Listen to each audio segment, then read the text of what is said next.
Well, for more, we're joined by Irina Tsukoman, a national security and foreign policy analyst. Thank you very much for joining us. So is this ceasefire going to hold, and will it lead to a more long-lasting peace?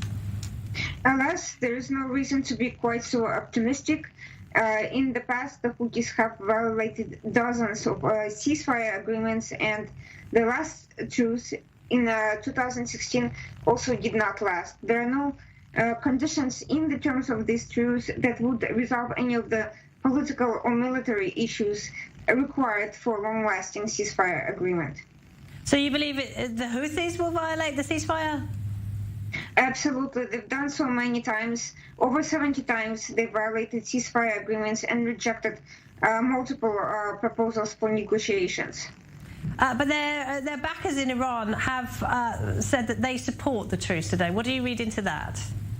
Iran in the past has consistently pointed out that they support a political solution to the conflict. None of that has actually been in any way incongruent with reality. Iran continues delivering sophisticated weapons to Houthis who continue using them against Yemeni civilians as much as Saudi civilians and even more recently UAE. Iran makes the claim that they want a truce and political solution because it helps them get international support, and that helps them legitimize Houthis as an authority and a legitimate party to this discussion. But their real means is that the only political solution they'll support is one where Houthis, their proxy, are going to be in control of as much as possible in Yemen, giving Iran a significant hold in that strategic area. Surely, though, this should be seen as a positive step for whatever the long-term intentions of the Houthis are. It does bring some much-needed reprieve to the Yemeni civilians who have suffered years of war and famine. That would be the case if the Houthis had not consistently diverted humanitarian aid for their own purposes. There's no current mechanism in the terms of this truce that will allow for coordinated distribution of aid outside Houthi-controlled circles. There's no reason to believe that this will benefit anyone other than the Houthis, and that the cessation of violence will last. Unfortunately, on the contrary, the terms of the ceasefire allow transfer of fuel and allow airplanes to operate from Houthi-controlled areas, which means that they can bring in additional weapons, they can refuel, rearm, and use this time to actually prepare for further aggression. Do you think that the Saudis and their coalition partners are aware of this?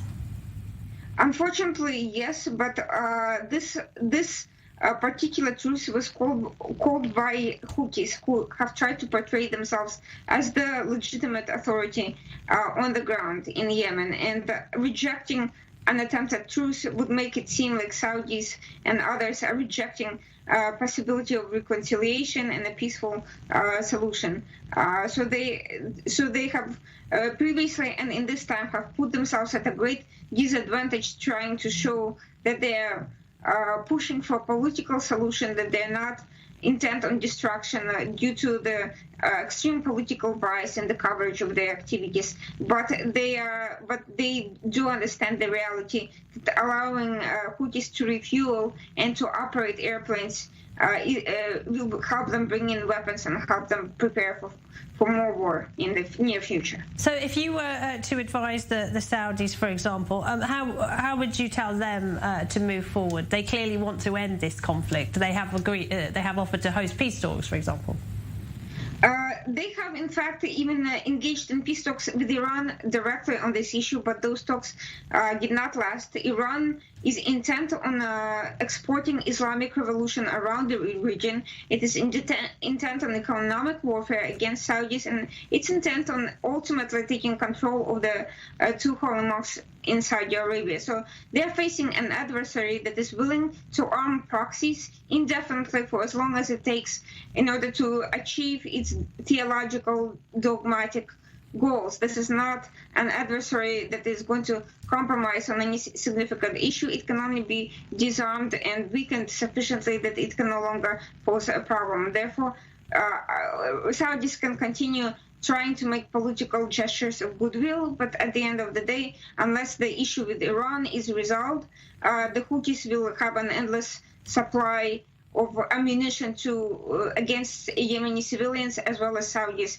themselves. Therefore, advice should be given not to Saudis but to the international community, to the United Nations, to put pressure on Iran and on the Houthis to cease their hostilities immediately. Irina Tukuman, thank you very much indeed.